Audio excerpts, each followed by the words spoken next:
Normalmente el camino que siguen muchos cuando quieren aprender un idioma es inspirarse en videos de este tipo, se descargan Duolingo o aplicaciones similares, y quizás empiezan algún idioma random porque quedaría interesante para otras personas cuando les digan que saben algunas palabras. Además se la pasan viendo videos de youtubers que supuestamente aprendieron ese idioma en meses cuando en realidad les llevó años. Y mismo en estos videos no hablan en el idioma que queremos aprender, sino que te cuentan su experiencia en español. Pero en líneas generales, si sos un principiante, lo ideal sería que intentes con un idioma que sea relativamente similar al tuyo y no tanto irnos por idiomas totalmente diferentes. Por ejemplo, si hablas español sería interesante empezar con portugués o catalán, o un poco más arriba inglés, francés, rumano e italiano, o quizás más arriba inclusive alemán. Lo interesante de estos idiomas es que lo hablan en gran parte del mundo, principalmente por las colonizaciones europeas. A lo que ves que no necesariamente deberías pasar a estudiar chino como primera lengua extranjera porque quizás te resulte un poco frustrante. Pero de igual manera, independientemente del idioma que quieras estudiar y la similitud de este con el español, acá van algunos tips. Primero hay que encontrar la motivación adecuada. Si quieren ver cómo la motivación afecta tu trabajo y tu capacidad productiva, pueden ver mi video sobre cómo ser más productivo. Pero lo que voy es, si por ejemplo querés estudiar japonés para entender anime, no creo que te ayude mucho porque en líneas generales vas a caer en leer los subtítulos y tampoco es un tipo de motivación que te empuje más de un par de días. En cambio, si tenés algún amigo o amiga o familiar que hable otro idioma, querer comunicarte con ellos y por tanto formar una conexión más profunda, ese sí puede ser un motivador importante. Pero bueno, una vez elegiste el idioma que querés hablar, viene la parte difícil que es aprenderlo. Lo ideal sería conseguir un compañero o compañera que sea nativo o muy fluido en este idioma para que practiques a diario o semanalmente, para que te vaya llevando de a poco y empieces a aprender palabras por la práctica. Pero conseguir esto es bastante difícil, así que hay otros métodos que podés hacer desde tu casa y sin interacción social. Lo primero es aprender lo básico. Esto se puede hacer y te recomiendo hacerlo con un libro. Duolingo sirve, pero es preferible un libro para principiantes que tenga teoría y ejercicios prácticos para que hagas. Puede que te lleve un mes terminarlo, pero el progreso es mayor que 2 años de Duolingo.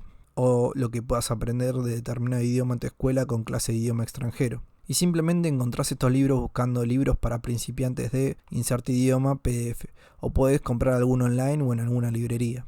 El segundo punto es practicar escuchando. No hace falta ir a hablar en este momento porque primero hay que ver cómo se escucha realmente. Podés empezar viendo videos en ese idioma, puede y es lo más probable que no entiendas todo lo que se dice en el video, pero el punto es que mediante el contexto y algunas palabras que sí entendés, empieces a internalizar las nuevas palabras. Y esto es interesante porque cada idioma tiene un número de miles de palabras que son usadas generalmente en conversaciones habituales. Y con el tiempo las vas a empezar a reconocer y por tanto usar.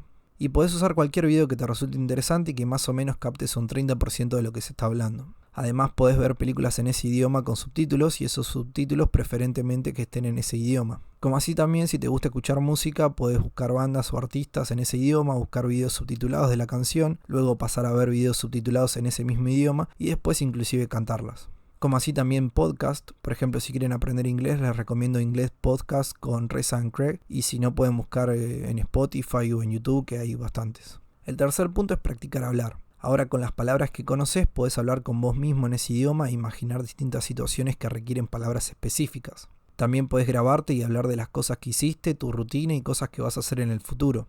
Y cuando no te salga una palabra solo lo decís en español y luego cuando veas la repetición buscas su traducción. También podés meterte en páginas del estilo chatroulette como OMTV donde vas a poder seleccionar distintos países que hablen ese idioma y practicar ahí un poco. Ahora bien, ya que sos un poco más fluido en el idioma y si realmente estás interesado en aprender ese idioma y ya pasaste la fase de no querer interactuar socialmente, podés, punto 4, buscar un instituto, donde claramente se enseñe ese idioma. Ahí vas a tener un profesor o profesora que sabe bien cómo llevarte y cómo ir subiendo niveles.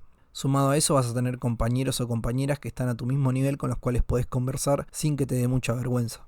Además, en estos institutos generalmente se da un certificado de nivel o mismo te envían a fin de año a lugares donde te prueben para darte ese certificado. Pero tampoco lo tomes como algo terrible ese examen porque en el instituto te van a preparar todo el año para ese tipo de test. Este punto tampoco implica que dejes de hacer los 3 puntos anteriores por tu cuenta.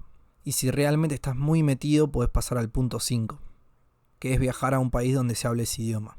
Ahí vas a estar demasiado motivado porque casi tu supervivencia depende de que te entiendan y entenderlos. Bueno, capaz no es tan dramática la cosa, pero sí te va a servir para ver cómo realmente se habla y en línea general, dependiendo del país, cuando ven que un extranjero está intentando hablar su idioma, se suelen poner muy contentos y te ayudan lo máximo posible.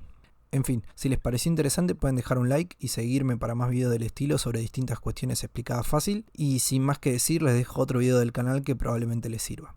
Bien, Creo que todos hemos pasado por la época de ponernos videos de coreanos estudiando 12 horas y utilizando la técnica Pomodoro. También hemos escuchado sobre las duchas